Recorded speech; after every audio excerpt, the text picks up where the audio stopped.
Nous sommes à un rendez-vous de crooner. Bon, du coup, le temps qu'ils arrêtent la musique, je vais commencer. Je vais commencer doucement. Je vais juste vous montrer une vidéo comme ça en attendant.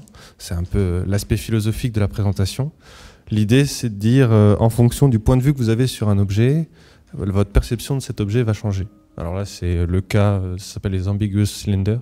Donc parfois ça fait des carrés, parfois ça fait des ronds. Mais c'est ce que je vais vous montrer aujourd'hui. En fonction du point de vue que vous allez avoir sur votre système, vous n'allez pas avoir la même information, vous n'allez pas avoir la même vision et vous n'allez pas avoir la même conclusion.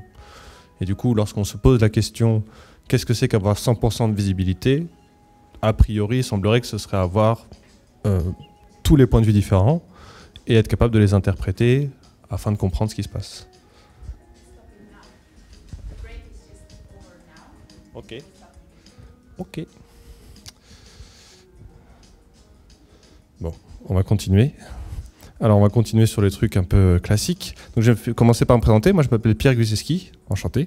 Je suis technical writer et évangéliste chez Datadog. J'aime aussi beaucoup traîner sur YouTube. Et avant, en fait, je travaillais pour une entreprise qui s'appelait Logmatic.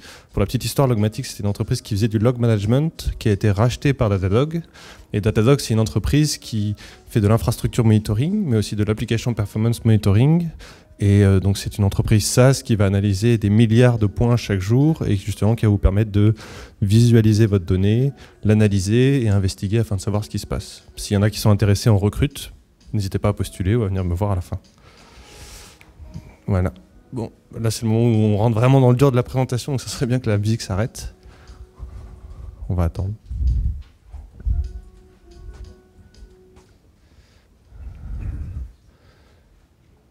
Ah, la musique venait de là? D'accord. Hello. Oui, parfait. Alors, commençons dans le sujet. Donc, rappelons-nous, notre but, c'est d'avoir 100% de visibilité. 100% de visibilité, ok, mais 100% de visibilité sur quoi? Quand on parle de stack, souvent ce qu'on a en tête, c'est cette image-là. Voilà, ma stack, c'est 3 niveaux. J'ai mon infra, j'ai mon back-end et j'ai mon front-end. Mais en fait, si jamais on se pose 30 secondes, non, votre stack, c'est votre application. Et du coup, ce n'est pas 3 couches différentes. C'est vraiment 3 phases d'un cube. Chacune va être un point d'entrée, donc par votre infrastructure, par votre back-end ou par votre front-end. Mais au final, c'est le même élément. C'est votre application. Et votre application, d'accord, c'est bien. Et quand on parle de visibilité, on parle de quoi? On parle d'information. Quelle forme peut prendre cette information? Et bien en fait, si on se pose 30 secondes, une stack, ça émet que 3 sortes d'informations. La première sorte d'information, c'est les métriques.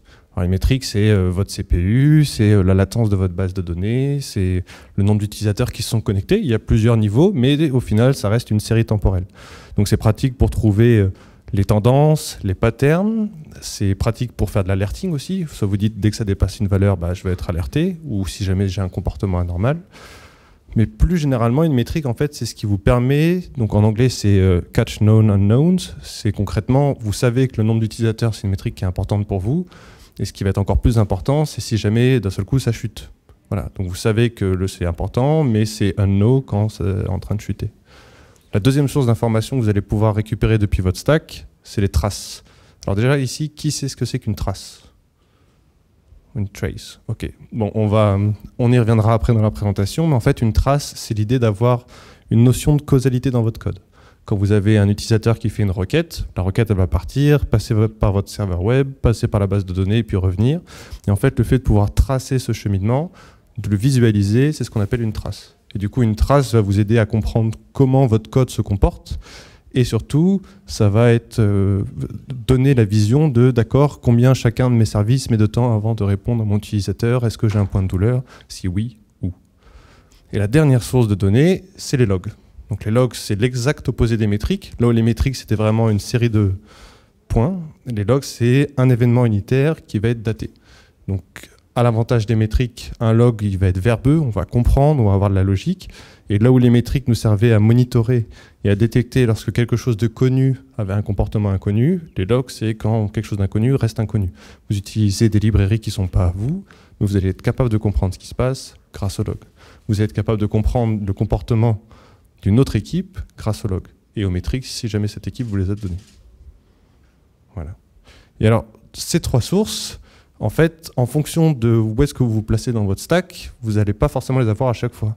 Si vous êtes au niveau de votre infrastructure, en fait, vous n'avez pas de notion d'application. Du coup, tout ce qui est trace, tout ce qui est je vais regarder le comportement de mon code, ça n'a pas vraiment de sens.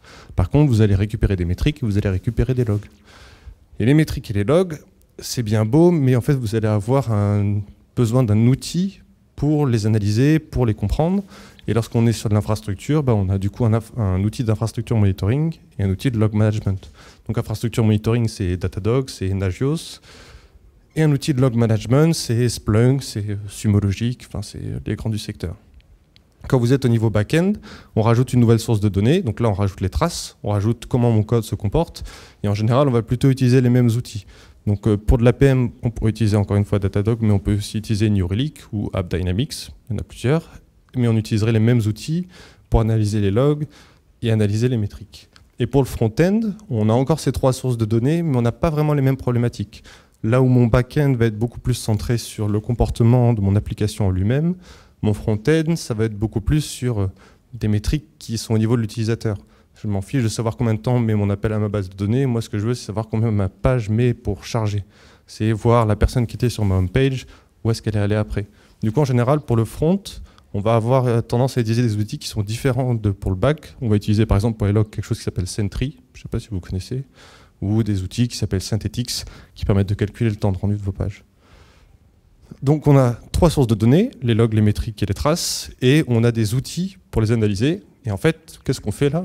On fait ce qui s'appelle la technical intelligence. Alors c'est un mot qui était inventé, mais en fait ça part du constat qu'à une époque, on avait plein de chiffres dans plein de tables. Et un jour, il y a quelqu'un qui a dit moi, je vais faire un graphique, et mon graphique, il est plus simple à comprendre que mes tables. Il a fait un tableau cross-dynamique sur Excel, mais globalement, l'idée, c'était de dire, plutôt que de regarder la donnée brute, je vais la visualiser sous forme de graphique, et ce sera beaucoup plus simple à comprendre. N'importe qui, n'ayant même pas connaissance de la donnée brute, va être capable d'extrapoler et de prendre des décisions à partir des graphiques qu'il est en train d'observer.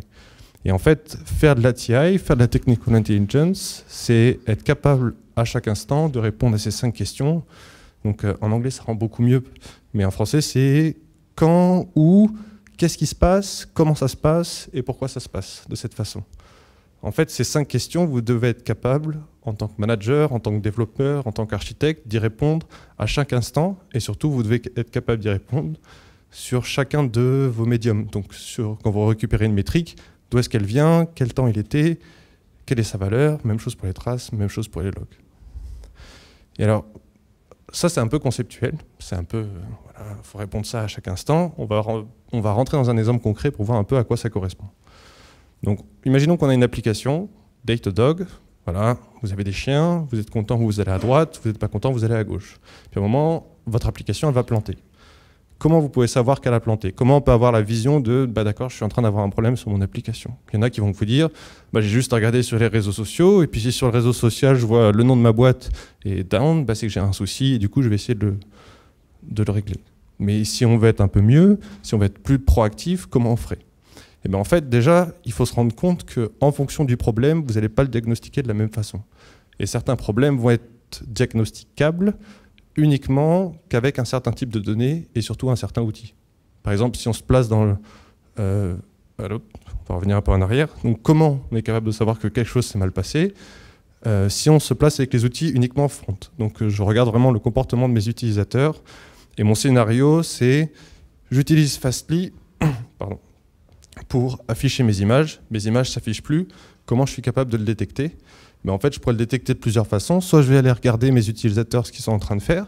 Et en fait, là, ce que j'observe, c'est que j'ai de plus en plus d'utilisateurs sur mon site. Mais en fait, si on regarde bien, les utilisateurs qui sont sur mon site, ils font de moins en moins d'interactions. Ceux qui font la key interaction, ils sont en train de baisser. Donc, je suis en train d'avoir un problème. Une autre façon de le voir, ce serait avec Synthetix. Je regarde le temps de rendu de mes pages et je me rends compte que, à un moment, mon temps de rendu il est en train d'augmenter. Du coup, c'est que je suis en train d'avoir un problème. Et du coup, ce scénario de Fastly est en train de subir une attaque et du coup il est dans les choux et ça impacte mon application, le seul moyen de le trouver, ça aurait été justement d'utiliser ces outils sur ces métriques. Votre application, elle n'aurait rien trouvé. Votre infrastructure va bien, vos requêtes, vous, elles vont plutôt bien. C'est vraiment votre service provider qui est en train de pédaler dans la choucroute. Voilà.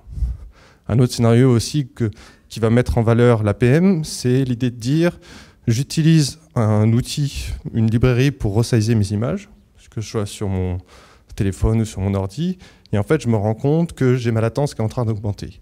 Mais alors ça, on pourrait se dire, du coup, c'est de l'application monitoring, je regarde ma latence, je vois qu'elle augmente, du coup, je diagnostique. Mais en fait, imaginez que vous êtes en train d'analyser vos traces. Donc vraiment, je regarde chacune de mes requêtes.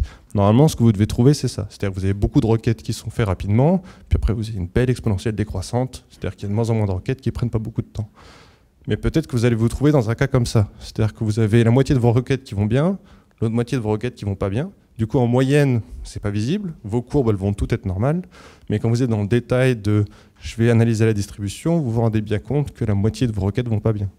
Et quand vous plongez dedans, du coup, vous êtes là en train de regarder une requête et vous regardez qu'il y a un appel qui prend beaucoup trop de temps. Et du coup, vous avez peut-être votre source du problème qui est en train de devenir là, c'est un appel à une base de données.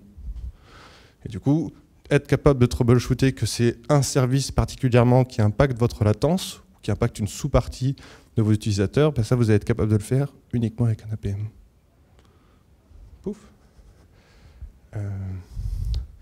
Du coup, un autre scénario pour mettre en face, pour le coup, l'application de monitoring, c'est ce que je vous disais au tout début. En général, les métriques qui sont clés pour votre business, vous allez monitorer. Et une des métriques que vous voulez tout le temps savoir, c'est le nombre de gens qui se connectent sur votre application. Et du coup, si jamais vous observez que votre nombre de personnes se connectant était plus ou moins constant et qu'à un moment, vous avez déployé un code, ce que vous voyez avec la barre rouge ici, et vous avez le nombre de personnes qui est en train de chuter, vous avez un problème. Du coup, vous faites une corrélation entre les deux et vous êtes capable de dire, voilà, il y a eu un problème et je l'ai spoté avec mon application de monitoring. Mais pour ceux qui étaient connectés ou pour votre infrastructure, tout va bien. Donc le seul moyen de le voir, c'était justement d'avoir prévu quelle métrique est importante pour mon business et être capable de corréler ça aux différents événements. Et je finirai du coup sur le dernier scénario pour mettre en phase l'infrastructure monitoring. En général, quand on en est là, c'est que tout va pas bien. Mais c'est, imaginez, vous avez d'un seul coup plein de gens qui viennent sur votre application. En général, toutes vos métriques, elles vont partir à la hausse. Ça va être un peu le bordel de partout. Et du coup, ce que vous allez regarder, si vous êtes capable d'avoir la vision sur, je sais pas, la charge CPU de mes serveurs ou le stockage, vous allez être capable de diagnostiquer que ça vient de l'infrastructure, vous êtes sous-dimensionné, du coup vous devez réallouer de nouveaux serveurs afin d'absorber la charge. Donc ça c'était des cas concrets, mais c'était pour vous montrer qu'en fait, en fonction du scénario, c'est pas la même source d'information qui va vous être utile, et surtout c'est pas le même outil qui va vous permettre de le mettre en valeur. Mais il faut quand même garder en tête que les métriques, les traces et les logs, alors là je dis que c'est la triforce de votre système, mais c'est vraiment ça, si vous voulez casser la symétrie d'information qui existe entre vous et votre système, vous êtes obligé de passer par un de ces trois médiums. Et au-delà de ça, ces trois médiums, en fait, chacun va répondre à une question précise. Vous avez le quand et le où qui est partagé à chaque fois. À chaque fois, vous savez quand est-ce que c'est arrivé, où c'est arrivé. Mais au final, vos métriques, elles vont vous donner une indication sur le quoi, qu'est-ce qui est en train de se passer à un instant donné. Vos traces vont vous expliquer le comment ça se fait que ça se passe comme ça, le how. Et les logs vont vous expliquer le why, pourquoi c'est arrivé. Et du coup, c'est quand vous allez avoir les trois ensemble, c'est là où vous allez beaucoup, comment dire, c'est là où vous allez tirer toute la valeur, la substantifique moelle de votre stack. Parce qu'après, du coup, le cas classique, c'est j'ai un problème, bon, d'accord, j'ai un problème, et quelqu'un est en train de contacter mon équipe support et dit ça marche pas. Alors ok, ça marche pas, mais première question, qu'est-ce qui marche pas? Du coup, en général, là, on fait intervenir l'application monitoring et on va aller regarder. Je regarde toutes mes métriques, je regarde toutes mes alertes, est-ce que tout va bien? Oui, non. Puis à un moment, je vais tomber là-dessus. Ah tiens, j'ai une métrique qui est en train de monter. Il semblerait que ce soit là la source du problème. En tout cas, c'est ça que l'utilisateur a perçu. En général, ce sera une latence élevée ou en général, c'est toujours la latence, de toute façon, c'est qu'ils sont souvent sensibles qu'à ça. Et du coup, une fois que vous savez qu'est-ce qui ne va pas, vous allez vous demander, d'accord, mais comment ça se fait que ça ne va pas? Du coup, là, vous faites rentrer en jeu l'APM qui vous permet en fait d'avoir une vision complètement transverse sur votre application. Et du coup, quand vous regardez votre APM, c'est un peu le même cas que tout à l'heure, vous allez vous rendre compte que voilà, c'était mon appel à la base de données qui n'allait pas bien. Du coup, là, vous avez compris qu'est-ce qui ne va pas et précisément comment ça se fait que ça ne va pas. Et du coup, l'ultime étape, c'est de comprendre pourquoi ça ne va pas. Et là, on va aller regarder les logs. Et en regardant les logs, on va se rendre compte que voilà, c'était tel query qui n'était pas bien, c'était le réplica qui n'était pas disponible. Enfin, il peut y avoir une multitude de raisons. Et du coup, c'est toujours le même processus. Le processus de les métriques me donnent la vision à un instant donné de mon infrastructure. l'APM qui me permet d'avoir une vision transverse et du coup de rendre compte de la sous-partie vraiment qui est en cause. Et le log va me donner le contexte, le pourquoi, qui va permettre à mes équipes de développement de trouver, de pousser le fixe le plus rapidement possible. Voilà. Du coup, si on résume un peu, c'est comment avoir 100% de visibilité. Avoir 100% de visibilité, il ne faut pas considérer son produit comme différentes sous-parties, mais vraiment comme un tout, où chacune des parties peut impacter les autres. Ça va générer 3 types de données, les métriques, les traces et les logs, chacune ayant ses avantages et permettant de diagnostiquer des problématiques précises. Mais surtout, c'est lorsqu'on va les combiner qu'on va avoir énormément de valeur. Mais avoir de la valeur, ça passe forcément par l'utilisation d'un outil. Et des outils, donc il y en a 5 grands: RUM, Real User Monitoring, Synthetix pour le rendu des pages, APM, Infrastructure Monitoring et les logs.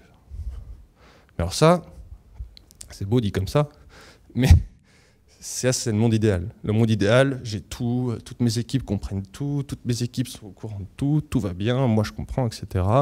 Et même le monde encore plus idéal, c'est j'ai tout mis sur un dashboard et du coup, en permanence, je suis capable de comprendre qu'est-ce qui se passe, s'il y a un problème, d'où est-ce qu'il vient et comment je peux l'expliquer. Sauf qu'en vrai, non. En vrai, le monde idéal, parfois vous n'avez pas ça. D'une part parce que vous n'avez peut-être pas les moyens, vous n'avez peut-être pas le besoin, peut-être que l'infrastructure c'est géré par quelqu'un d'autre, donc vous vous en foutez. Du coup, il faut toujours réfléchir à avoir 100% de visibilité, certes, mais c'est par rapport à votre business. Vous n'avez pas besoin de vous éparpiller et surtout, vous n'allez peut-être pas avoir les compétences en interne. Donc vous n'avez pas besoin de travailler là-dessus.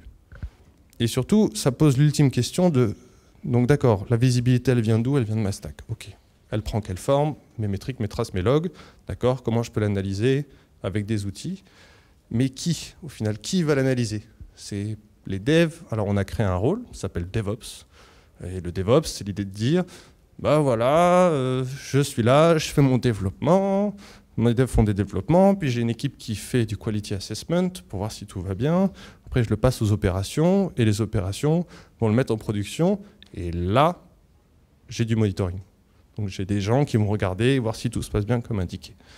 Et du coup, on pourrait se dire que le monitoring, quand on essaie de définir un DevOps, c'est un ersatz un peu de, bah voilà, il fait un peu de développement, il a testé un peu la qualité, il a fait de la mise en production, et il a un peu toutes ses casquettes, et il va être capable de voir, et du coup, si jamais il observe un problème, il va aller notifier la bonne équipe ou notifier qui de droit. Sauf qu'en fait, non, moi, j'aime pas trop cette définition, parce que ça voudrait dire qu'un DevOps, c'est quelqu'un qui fait un peu de tout, mais du coup, beaucoup de pas grand-chose, et surtout que c'est une personne indépendante. C'est pas un dev, c'est pas quelqu'un qui fait de la QA, c'est pas quelqu'un qui fait de la CI. En fait, moi, je préfère plutôt la définition qu'utilise, alors, je sais plus son nom, Damon Edwards et John Willis. Donc, eux, ils disent que DevOps, c'est CAMS, Culture, Automation, Metrics, Sharing. Et alors, pour être précis, c'est Culture of Collaboration and Learning, Automation to accelerate tasks and reduce errors, Metrics to know how well you are doing and where you can improve, and sharing to spread information and keep team moving together. Donc concrètement, en fait, c'est l'idée de dire que DevOps, alors certes, on peut y mettre un rôle, parce qu'à un moment donné, il faut mettre quelqu'un responsable, mais DevOps, c'est avant tout un état d'esprit.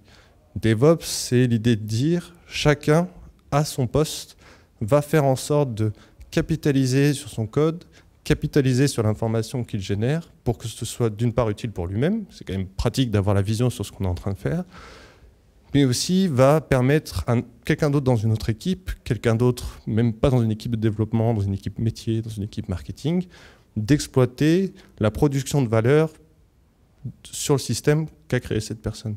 Je suis développeur, je crée un log qui dit à chaque fois que quelqu'un s'est connecté, et un log à chaque fois que quelqu'un s'est déconnecté de mon application.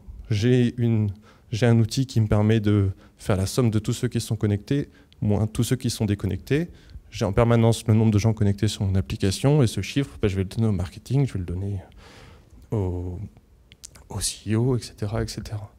Du coup, en fait, un monde idéal, c'est pas un monde où j'ai tous les outils. Un monde idéal, c'est où chacun dans ma boîte, chacun dans mon entreprise, va être capable de générer de l'information, de l'exploiter à travers les bons outils, et surtout de faire en sorte que tout le monde autour de lui soit capable de la comprendre et de l'utiliser. Voilà, c'est ça. C'est fini.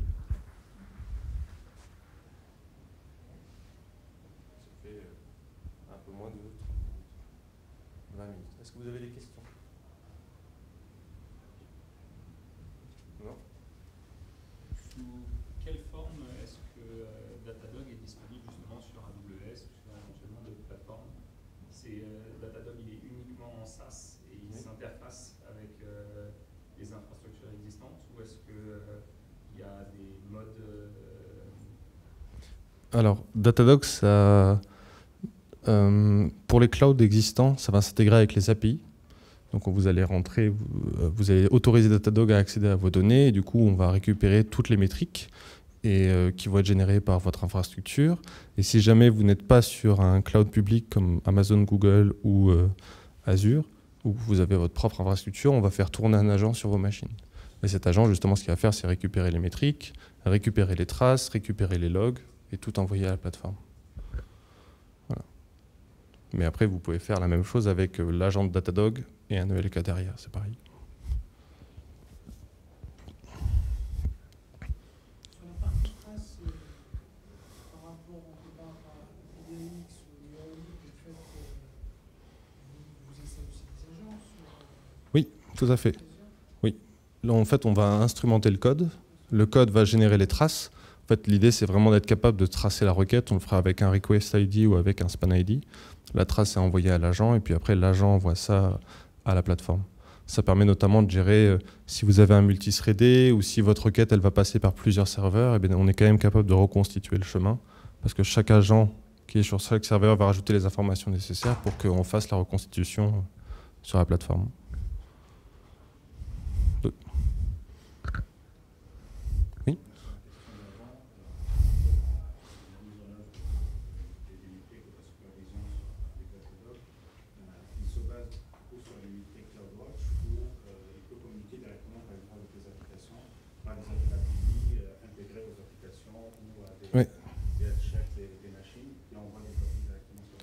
C'est ça. En fait, on va se baser sur la l'API CloudWatch pour récupérer des métriques. Après, vous pouvez faire tourner l'agent sur vos machines EC2 notamment pour récupérer les métriques du système et des applications et les envoyer. Comme ça, vous avez une meilleure granularité.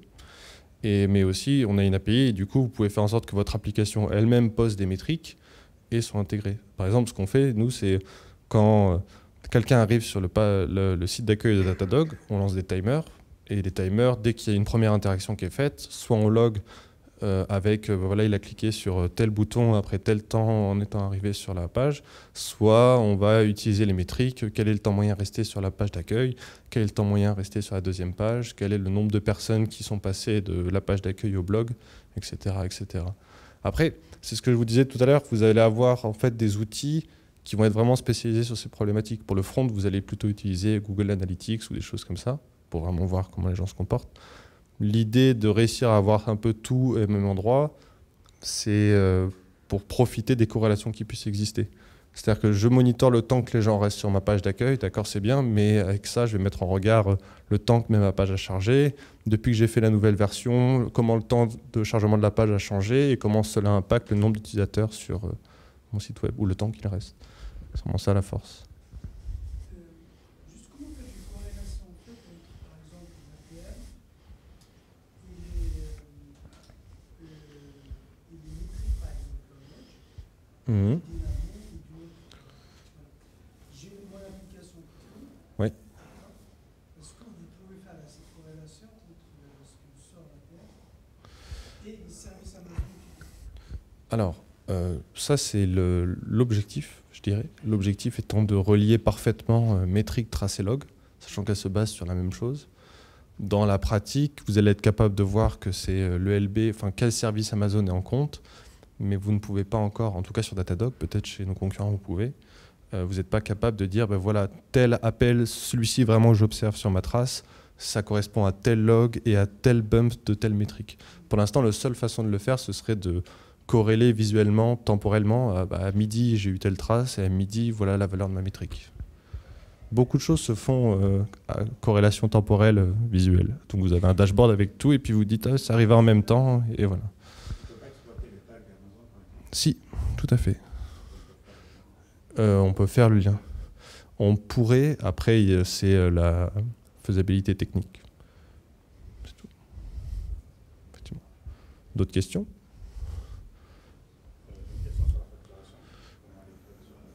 La facturation, elle est faite par machine et par mois. Donc c'est un pricing par host par mois. Et en fait, du coup, pour les services Amazon, ça va dépendre du nombre de métriques que vous envoyez, du nombre de métriques qui sont récupérées.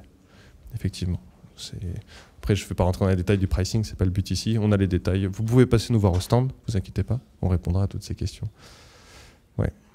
Mais du coup, on va wrapper, parce que c'est la fin. Si vous devez retenir une chose aujourd'hui, c'est qu'il n'y a que 3 sources d'informations, vraiment, métriques, traces et logs. Si vous devez vous dire dans quel ordre je le fais, moi je vous conseillerais toujours par les métriques, parce qu'il vaut mieux avoir l'état de votre système à un instant donné, plutôt que d'avoir toutes les fioritures derrière. Après, vous devez avoir les logs. Les logs vont vous aider en fait à gagner du temps dans les fixes, dans le troubleshooting, dans vraiment la compréhension de votre stack. Et après, en dernier, vous prendriez les traces pour vraiment chercher les optimes, chercher les petits trucs cachés, qu'est-ce qui me fait perdre du temps, etc. Du coup, pour les outils, vous pouvez prendre ce que vous voulez. Tout dépend si vous voulez internaliser vos compétences d'outils de visualisation ou si vous préférez passer par un service. Ça, c'est votre choix. Mais à moins que vous ayez vraiment, genre, je vais monter une stack ELK parce que j'utilise Elasticsearch en interne, parce que j'ai de la valeur à former des gens dessus, passer par un service, en général, ce sera moins cher et vous aurez plus de fonctionnalités. Mais ouais, penser monter une application sans vision, enfin sans monitoring, c'est quand même un peu suicidaire. Donc au moins les métriques. Il y en a, hein. Il y en a qui ont confiance. Mais voilà. C'est tout. Alors, ça se fait sur les métriques notamment, sur les séries temporelles, où c'est vraiment, on va regarder est-ce qu'il y a de l'anomalie, est-ce qu'il y a une machine qui se comporte différemment des autres. On va essayer aussi de faire de la prédiction. Plutôt que de dire le stockage est plein, on va essayer de dire dans une semaine, ton stockage sera plein. Après, le machine learning, on en parle beaucoup. Tout le monde est là, genre oui, big data, etc. Déjà, le marché n'est pas prêt. Les gens, peut-être que vous avez des jeunes qui rentrent dans les boîtes qui sont super chauds là-dessus, mais en règle générale, le machine learning n'étant pas capable d'expliquer d'où vient le résultat, vous avez des gens qui ne sont pas capables d'avoir confiance dans ce résultat. Dire la machine elle va planter dans 2 heures parce qu'il y a un problème, est-ce que vous décommissionnez la machine ou pas? Non, vous ne savez pas trop. Alors que si jamais c'est une métrique simple où on est capable d'expliquer d'où ça vient, bah vous allez être beaucoup plus confiant de bah oui, je vois le stockage qui est en train de monter sur une belle ligne droite, du coup je vais être capable de dire que ça ne va pas.